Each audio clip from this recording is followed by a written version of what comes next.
বন্ধুরা, আজকে আমি চলে এসেছি নতুন একটা রেসিপি নিয়ে।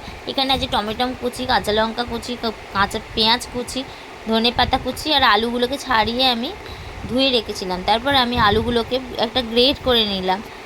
তারপর আমি ভালো করে জলে ধুয়ে নিলাম। দিয়ে আমি একটা পাত্রের মধ্যে 2 বাটি ময়দা, কড়ার মধ্যে আমি গোটা জিরে আর ধনে দিয়ে ভালো করে ভেজে নিয়েছিলাম।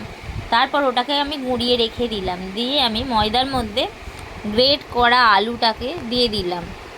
তারপর পেঁয়াজ কুচি দিয়ে দিলাম, কাঁচা লঙ্কা কুচি দিয়ে দিলাম, টমেটো কুচি দিয়ে দিলাম, ধনে পাতা কুচি দিয়ে দিলাম, ভাজা মশলাটাকেও দিয়ে দিলাম, দিয়ে নুন দিলাম।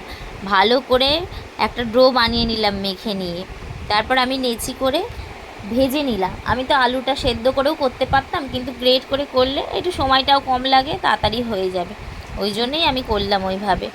আপনারাও বানিয়ে নিন চটপট, খুব সুন্দর লাগবে খেতে। আমার ছেলে মেয়ের খুব ভালো লেগেছে খেতে।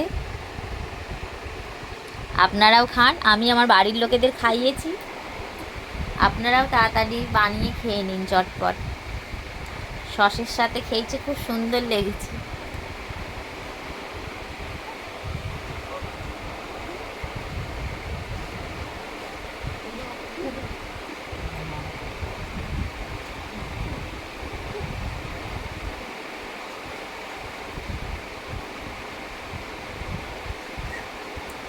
আমার এই বাবা, ওইটাই তো বলা।